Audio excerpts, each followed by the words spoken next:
பொதுக்கூட்டம் நடத்துறதுக்கோ இல்ல hall functions நடத்துறதுக்கோ permission கொடுப்பாங்க, இடம் கொடுப்பாங்க.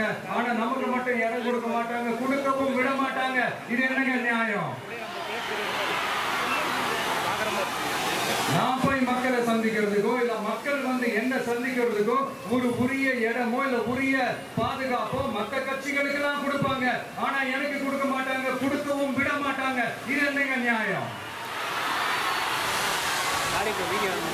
இந்த SOPs சொல்லுவாங்க, அதனுடைய ஃபுல் ஃபார்ம் வந்து ஸ்டாண்டர்ட் ஆபரேட்டிங் ப்ரொசீஜர். ஆனா எனக்கு மட்டும் அது ஸ்டாலின் சார் ஆபரேட்டிங் ப்ரொசீஜர். இது என்னங்க நியாயம்?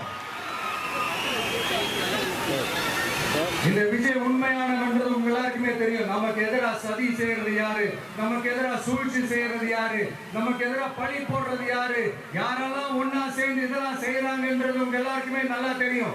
அதனால என்னோட சொந்தங்களாக உங்ககிட்ட வந்து நான் நீதி கேட்காம வேற யாருக்கிட்ட தான் போய் கேட்பேன்.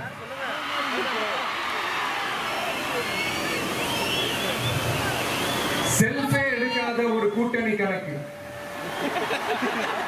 செல்ஃபே எடுக்காத ஒரு அறத பழைய அரித்மெட்டிக் கணக்கு, இதெல்லாம் வேலைக்கு ஆகாது. ஆணித்தரமா அடிச்சு சொல்றேன். அப்புறம் இந்த காசு கொடுத்து ஓட்டு வாங்கிடலாம்னு கனவு காண்றாங்கல்ல, அதுவும் இந்த விஜய் வந்ததுக்கு அப்புறம் நடக்கவே நடக்காது. வண்டி வண்டியா கொண்டாந்து கூட்டுவாங்க. 1000, 2000, 3000, 4000, 5000 சாமி மேல சத்தியால வாங்குவாங்க. அப்படிதான் இத்தனை வருஷமா உங்களை ஏமாத்தி இருக்கிறாங்க.